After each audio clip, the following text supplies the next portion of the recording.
Today, we're discussing a fascinating and thought-provoking question. Should we consider it an honorable deed when someone promises to endow all of their wealth to the public before they die? What are your thoughts on this? That's definitely an interesting topic. On the surface, it seems like such a noble act, right? But as we dig deeper, the real question becomes, what happens to the wealth once it's given away? Does it truly benefit the public in the long term? Exactly. And there's the issue of how the money is used. You can donate a fortune, but if the organization handling it mismanages those funds, the good intentions can easily be wasted. In fact, people often forget about the donors because the impact fades over time. Yeah, I've seen that happen. Like this one woman sold rice cakes for years, saved up billions, and donated all of it to a school foundation. It was huge news at the time, but years later, people barely remember her. And worse, the money didn't even end up helping as much as it could have. Why do you think that happens?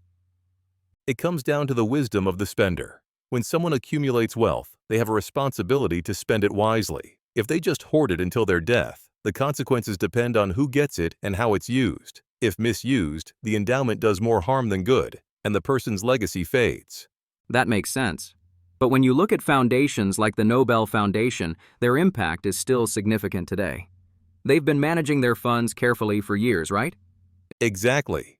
The Nobel Foundation is a prime example of a well-managed endowment. They've stayed relevant because they focus on research that benefits society, always pushing forward with the times. They didn't just stick to an old model, they innovated. That's the key to longevity when it comes to endowing wealth.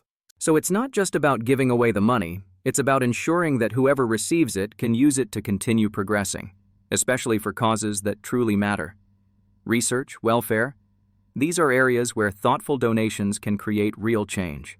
Yes, and here's the thing. Even with something like organ donation, imagine someone gets a liver transplant. If they go on to live a meaningful life, the donor's legacy is appreciated and remembered. But if that person doesn't live up to the potential, the donor's sacrifice fades into obscurity. It's all about what happens after the gift is made.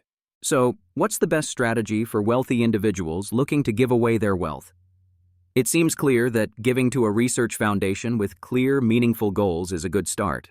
Absolutely. But it's not just about picking any research foundation. You need to thoroughly vet the organization. What's their true purpose? What kind of research are they conducting? Are they truly working to benefit society? Careful research is essential before making any donation. And let's not forget about the people managing these organizations.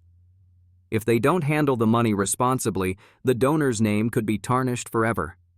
It's crucial to make sure the organization's values align with your own. Exactly. That's why some wealthy individuals, before passing on their wealth, might go to great lengths to find the right person to inherit it, someone who can carry out their vision. This is a concept we've seen throughout history. The wealthy tend to look for someone capable, someone who can use the wealth for the greater good. Yeah, and it's not always about passing it to your children either.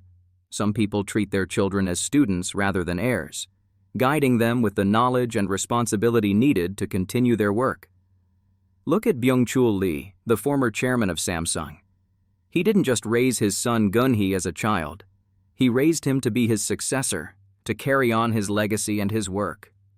That's such a great example.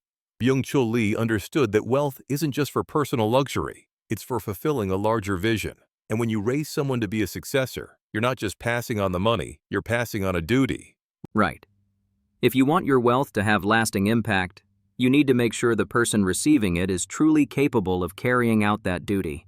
It's not about just giving money away, it's about finding someone who shares your vision and can take it further.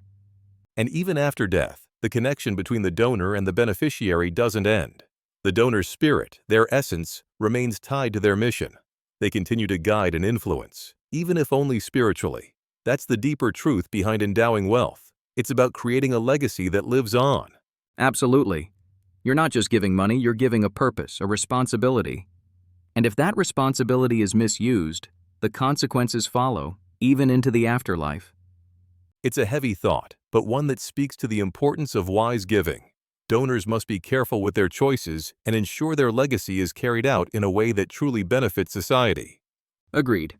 Giving wisely is key, and it's something that requires deep consideration. It's not an easy task, but it's one worth undertaking if you truly want to make a lasting difference. Well, that's something to think about for all of us. How can we ensure that our own contributions, whether through wealth, pay, or effort, are used in the best way possible to leave a meaningful impact? Exactly. So much to consider. And with that, we'll wrap up today's discussion, but we'll continue in the next episode, where we'll dive even deeper into this fascinating topic. Stay tuned.